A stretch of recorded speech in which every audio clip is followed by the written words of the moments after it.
Good morning, YouTubers. Welcome back to Learning with Lou. And today I just want to talk about favoritism. Now, I think favoritism is probably a thing that's helping, well, our society that we know go downhill. And I'll explain why. I think right from school we're taught to have favoritism. Um, we're taught in high schools that when we chose our student body, um, that was all teaching us about favoritism. Politically, everything is favoritism. So when you voted on somebody in high school, you didn't necessarily know them, but if they were popular, and then you were, I guess, taught to follow the popular vote, and some people always vote for the underdog, so they would vote for the least popular, which is okay too. I mean, this is life, right? And we have to learn our lessons. But politically, we don't let somebody in power based on their credentials, right? So nobody goes to university, gets a degree on being the prime minister, and nobody goes to university to be a mayor or anything like this. It's all done on, I like to call it favoritism. So it's who you think you can relate to or trust, or who looks trustworthy, who says the things you want to hear.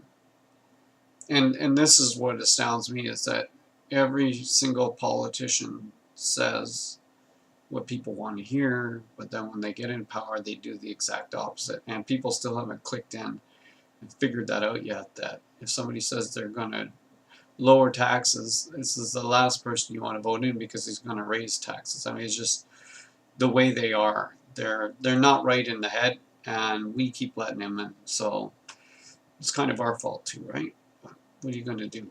You're going to vote for who's brave enough to do what I do, is just go down to the voting office and say, "No, I'm not voting because I don't trust anybody," and they'll take your name. So yeah, I don't know. See who's brave enough to do that. So when people apply for jobs, they apply for the job, they submit a resume, they might submit a portfolio showing all their credentials, maybe references. People can call and say, hey, are these guys good? Is what they say is true? But I think even when there's job hiring to be done, I mean, blatant favoritism is there too. I've been to jobs where there's a whole family working at the job, and they claim they frown upon that, but there they are, the whole family. So nepotism is I think it's a part of favoritism. So sometimes when they're hiring, they already know who they want, but they do interview many people because they have to make it look like there's no favoritism, when clearly there is. So let's say a person happens to get a job and on their credentials, and it's all fair, right?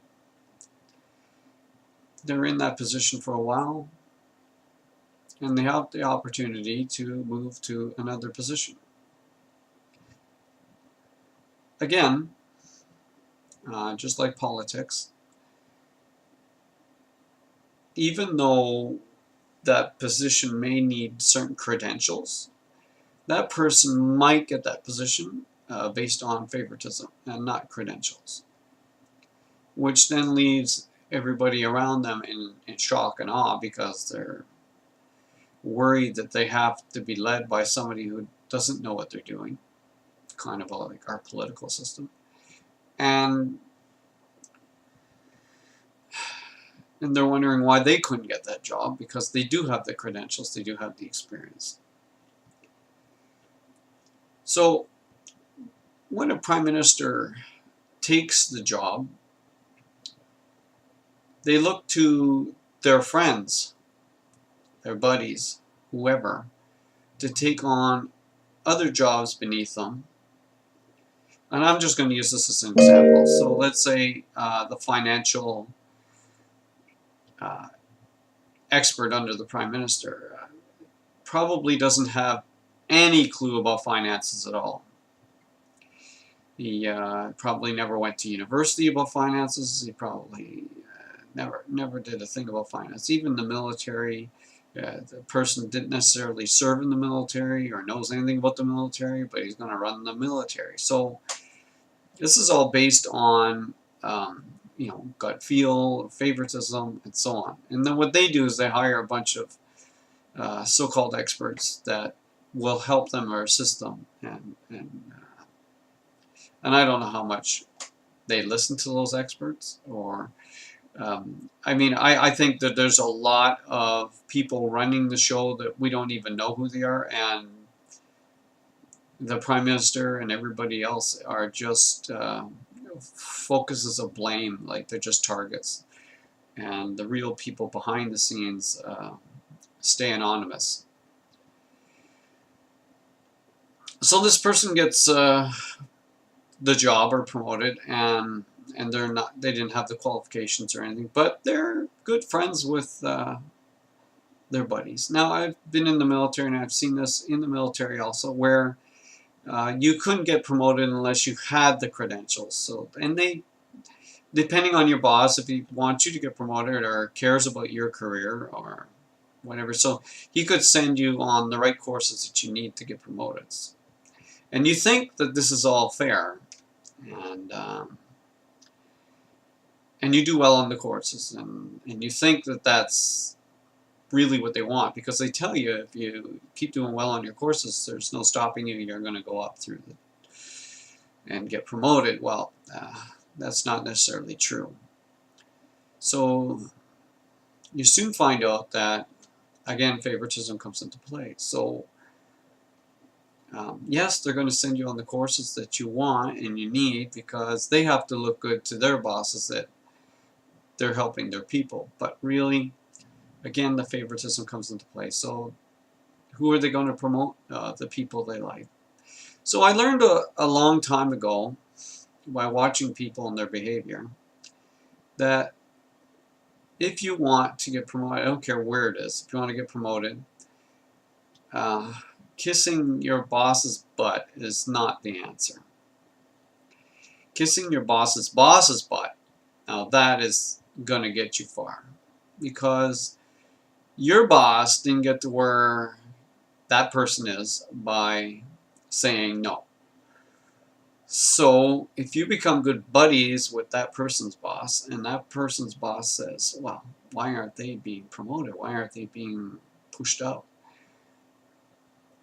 That person's going to have a change of heart, and they're going to push you up because their boss is saying to.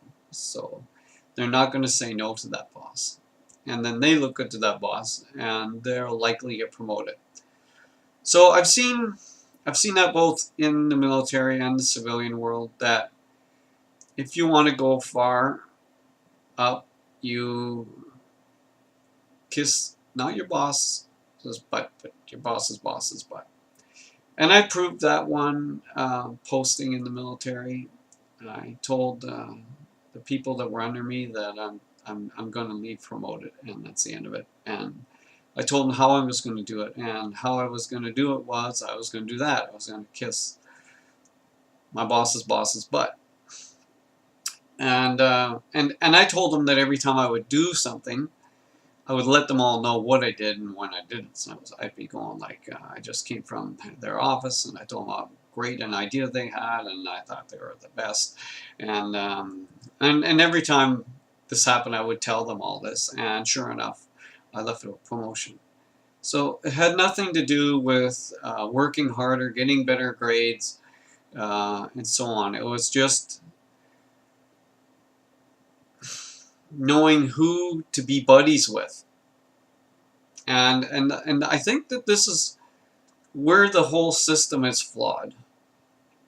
Because if we only put people in positions because of their proven skills and knowledge, I think everything would be a lot different right now on this planet, or at least in Canada and the US. I'm just guessing. I'm putting it out there. And yeah, that would seem unfair to those people that are really good at the butt kissing and don't want to work hard but get ahead.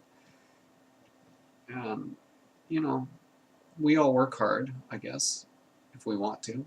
And I was always taught as a kid that if you work hard, you'll go places and you'll be rewarded. So this is just my view on favoritism. I think if it just stopped tomorrow, I think the world, you'd see a big change in the world. And this goes everywhere. Like, I've been on the receiving end of favoritism, as I just said. Also, you know, getting pulled over by the police. My wife, she would be given a fine or whatever. I do the same thing, and I happen to show my military ID, which happens to be on the outside of my wallet. Suddenly the cop can be very forgiving. So there is that kind of favoritism. It's just everywhere. And favoritism can go the other way too. It can go towards racism and hatred, and that, like, the negative side of favoritism is all the bad things we don't want to see, and they exist, you know. And at the same time, you know, that person might get that job above you because they are different than you. Not necessarily because they're qualified, but there's pressure from above to give these different people positions and keep them in the company. So, you know, and stuff happens, and I don't know how we're ever going to stop it, because everything is based on that. Like, Homer told his son that, you know, Bart Simpson, that it's not important to get good grades in school. What's important is to be popular. And I think in the end, society proves that. So we vote people in on popularity. You know, we don't vote them in on credentials because they don't have any. We just keep allowing this to happen. And I don't know how can I stop, or if it can stop. But I do know that the people with the credentials, let's say to be prime minister, they don't want the job. Because I think they know they're not going to be able to use their credentials. And I think I know what that feels like. You know, I've been hired for a job to do a certain thing, and the next thing I know, well, they move you to a whole different department, and you're doing something that's completely out of what you were hired to do. It's completely not within your classification. And you quickly learn that you know, the people around you that are qualified did go to colleges and universities to do this stuff, and you're doing what they're doing, and you have no training. It builds a lot of animosity, it builds a lot of anger, and it's not a healthy work environment. So I can only imagine what it's like in places where they're running the country, if this stuff is happening, which it is. So anyway, that's my take on favoritism, and I hope it could stop. I don't think it ever will. You know, favoritism, I think, even starts at home. It goes into our well, of course, it has to go into our friendships, because that's what it's all about, right? We don't hang with people we don't like, so. But when it comes to jobs and politics and places where we need experts to be there in those positions, and not just people that got the job because they happen to be friends with somebody, or they take them golfing, or they take them home for barbecues, or whatever they do. You know, this just needs to change if we want to change the way everything is right now. Anyway, that's my take. Thanks for watching, YouTubers, and see you later. Bye.